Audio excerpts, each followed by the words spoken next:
Hey guys, welcome back to another reaction video. You guys are gonna be checking out Greek Gods Explained in 12 minutes. Okay, I've been wanting to make this video about Greek gods. Okay, so let's check this out.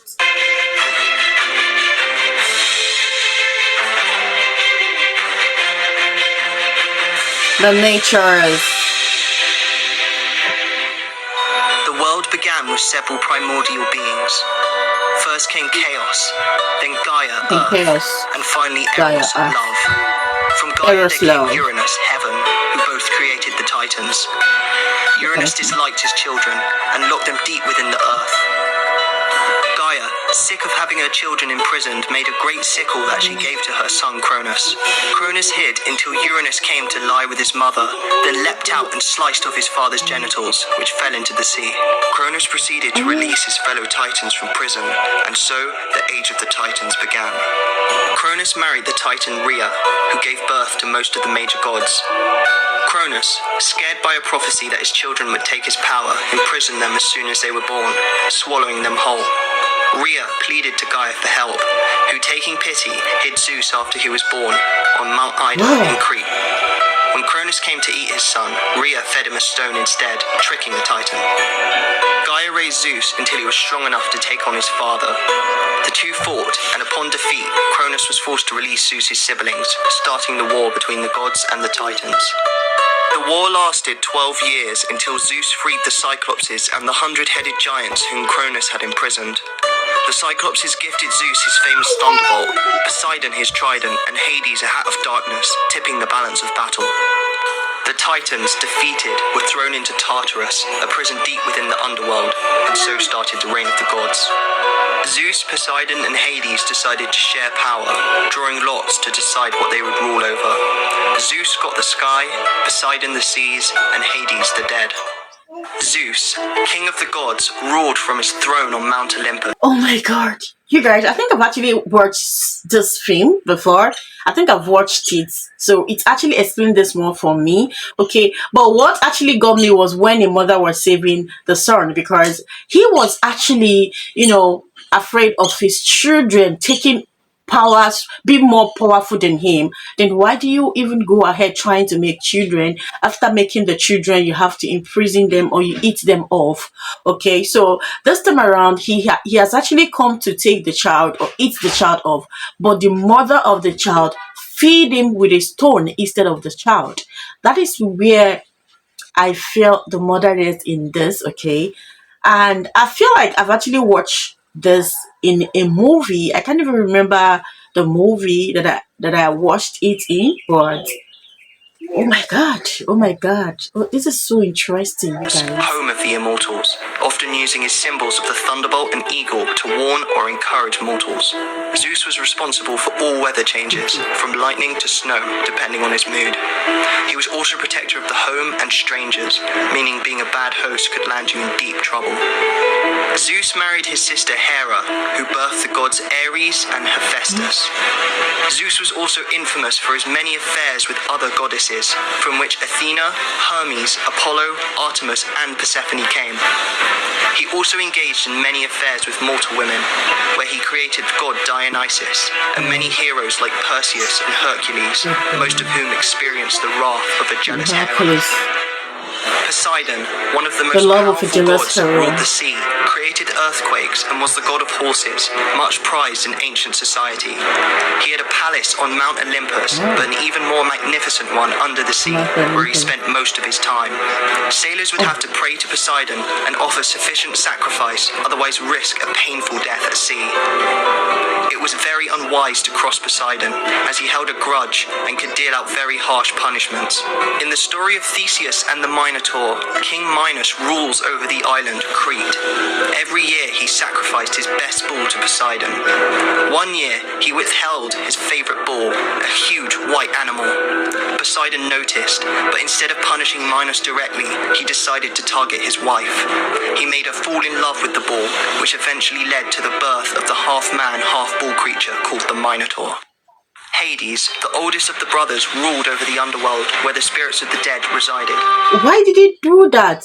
Why did he make the horse to lie with his wife, which made them to produce half horse and half human being today. So that was where the half horse and half human being generation actually started, okay? And Zeus was actually in charge of the lightning, thunders, and storm according to his mood. Oh my god, you guys, going through Greece history, gods, and everything, my mindset is really broad. Like, broad.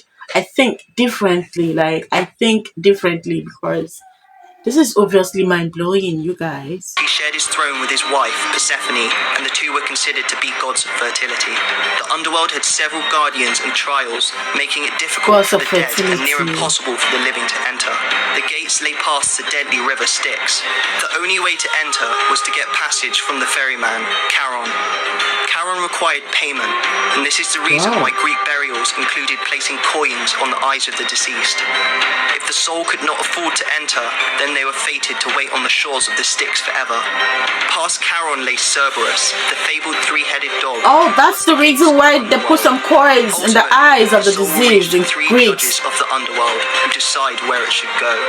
They can choose Elysium, the fields of Asphodel, or Tartarus. Elysium is akin to heaven, a peaceful.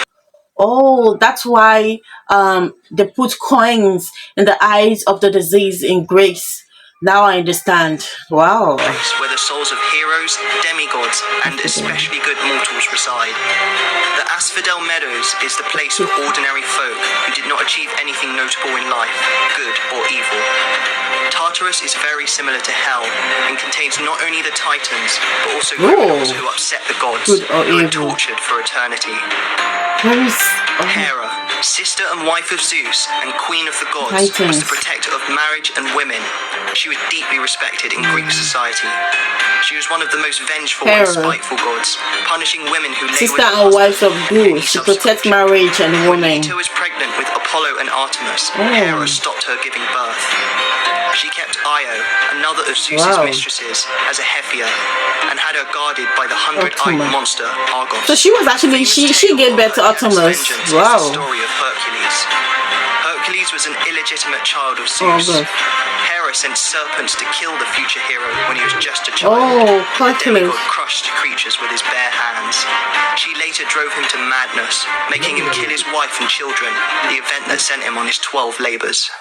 Athena, goddess of wisdom and war, the child of Zeus and Metis, was not born in a conventional way. Zeus received an omen that... I've actually watched Hercules, so I could tell the story of Hercules very, very well, you know. And yeah, I don't know. I've watched this movie, Hercules. This is the word that I know that I could explain very, very well. But other ones, you guys, they are so interesting and so very, very scary, you guys. Their children would take the throne from him, and so swallowed Metis while she was pregnant. After this, Zeus began to get a terrible headache. He asked a fellow immortal, thought to be Hephaestus, to split his head open with an axe. Athena was then born from his forehead, jumping out in full battle gear while letting out a war cry. Athena had an affinity for heroics, coming to the aid of heroes like Perseus and Hercules. Her favorite was Odysseus, who she worked hard to keep safe so he could return to his homeland. Athena was highly revered in Athens, which was named after her. She competed with Poseidon for the city, both of whom attempted to give it the best gift. Poseidon struck the ground with his trident, making a stream of water rise up. Athena kicked the earth and caused the first olive tree to emerge. The gods deemed Athena victorious, and the city took her name. Athena was also one of the sacred virgin goddesses, and so in her honor, the temple built on the Acropolis in Athens was named the Parthenon, which comes from Parthenos, meaning the virgin. Ares was the bloodthirsty and cruel god of war. Neither god nor mortal particularly liked Ares. The warfare he represents is not... Okay, that was why they actually named the city Athena. Athens, the city of Athena, Athens, okay, because she really fought for the city, okay. Wow, Parthenos means virgin. You guys. Nor heroic, but rather the primal rage and bloodshed of the battlefield. Heroic, but rather the primal rage and bloodshed of the battlefield. Ares had a relationship with the goddess Aphrodite, who was married to the god Hephaestus. The two were would sleep together whenever her husband was away. When Hephaestus found out, he made an invisible net and hung it over his bed and told his wife he was going away. He hid, and as soon as Ares and Aphrodite got into bed together, they were trapped in the net and unable to move. Hephaestus called upon all the gods, inviting them to see the two naked immortals trapped in the net. Laughter burst out everywhere, and it was only due to the intervention of Poseidon that they were released.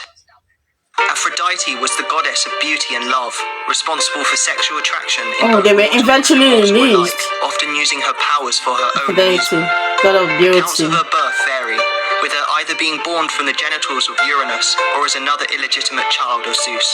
Aphrodite had a pivotal role in the Trojan War when Prince Paris of Troy was tasked with giving an apple to the fairest goddess, Hera, Athena, or Aphrodite, each promising him something different in return. Paris chose Aphrodite, who promised him the most beautiful woman in the world, Helen. Helen was married to the king of Sparta, Menelaus. Aphrodite put Helen under a spell when Paris came to visit Sparta, making her run away with him. King Menelaus and his brother Agamemnon raised a massive army to go take Helen back from Troy, and so started the Trojan War. Goddess of the hunt and twin sister of Apollo, Artemis was a deadly archer and an important member of Olympus. She watched over hunters as well as their prey, ensuring the wilderness was kept in check. Artemis is also prized for her virginity and guarded it jealously. The hunter Actaeon once stumbled upon her naked as she was bathing. Artemis proceeded to change she guarded that virginity so jealously. And set his 50 hunting dogs upon him, giving him a painful death for his mistake. Twin brother of Artemis, Apollo was a god of many things. Wow. He was a god of archery, but also of light and music, seen with a lyre as much as a bow. Apollo is closely linked with prophecy. He was born on Delos and honored the island by setting up an oracle there. He later traveled to Mount Parnassus and slew the great snake Pytho. He created a temple where he had achieved the feat, marking the foundations for where the famous Oracle of Delphi would reside. Hermes, the messenger god and patron of thieves. Known as a trickster amongst the gods, he often pulled pranks and stole from his fellow divinities. When he came of age, he assumed the role of messenger, taking a golden rod with him as a mark of his authority. He is often seen with a winged helmet and sandals, which he used to fly around and deliver messages. Demeter, the goddess of farming and watcher of the harvest. The one thing she prized more than anything else was her daughter, Persephone. It happened that Hades was also interested in Persephone, as he had fallen in love with her. One day, while the girl was picking flowers, he opened up the ground and dragged her down to the underworld. Wow. You guys, this is beautiful. This is beautiful. Someone said something, said not many people know this, but the Greeks gods were not actually Greeks. They were Alabama. Okay. So the Greek gods were not actually from Greeks. They were from Alabama. I don't know. How true is this? Can someone let us know on the comment section? Okay, so I'm going to read another comment. Someone said, the drama and scandals in Greece mythology are more interesting than the Kardashians. Okay. Wow. Let's continue. Demeter was distraught when she found out and searched for her daughter for 9 days and nights until the sun god Helios revealed her captor's identity. Demeter locked herself indoors for an entire year, refusing to come out until Persephone was returned. Without the goddess of farming, the world went into famine. In order to save the world, Zeus ordered Hades to release Persephone. Hades had fed the girl the food of the dead, a pomegranate, meaning that she was bound to him. After much discussion, Zeus decided that Hades could have Persephone for 3 months of the year, and Demeter could have her for the other 9 months. This explains why the winter months are cold and the plants die, as Demeter waits for her daughter to return. God of smithing, Hephaestus had a difficult start to life. He was born lame, and so his mother Hera decided to throw him off Olympus into the sea to drown. He later returned to the home of the gods and was given Aphrodite as a wife by Hera to reconcile with him. He was a great inventor and fashioned many of the palaces on Olympus. He also fashioned the equipment of many heroes such as Achilles, who he created armor and a magnificent shield for. God of wine and parties, Dionysus was perhaps the most fun of the Olympians. Frenzied women called Maenads and half-goat men called satyrs followed him. He had a huge cult following in Greece, where his followers would participate in mass drinking and the orgies his mythological companions were so well known for. The Greek gods represent humanity at its best and worst. From the violent and destructive Ares to the beautiful and seductive Aphrodite, Greek mythology demonstrates the epic power struggle between parents and children in an endless quest to gain control over the world. Tales passed down from each generation, showing them to be some of the most influential deities in human history that continue to have a significant impact to this day. Thanks for watching. Remember to like and subscribe, and for exclusive rewards, check out our Patreon page. Oh my god, you guys, the Greek gods has so many impacts in woman till today, okay? And I wonder, like, seriously, are those gods also, does they still exist today in Greeks? Because someone let us know on the comment section. And what actually baffles me was the Konosh. You know, I am actually here to eat my son, and the wife offered him a rock instead of the son. And this god of virgin, god of wine and party. There's god of storms and thunder. There's god of, oh my god, god of sea, god of oceans. Does these gods actually still exist today? Someone let us know in the comment section. This is actually very interesting. Like, I felt this is so interesting. Like, Greek's methodologies, I feel like this is actually more interesting than the other ones. Okay, please, someone let us know in the comment section. Does this girl still exist? Okay, thank you so much for watching. Don't forget to like this video, subscribe so that more people can see this video. Okay, thank you. I'll see you on my next one. Bye.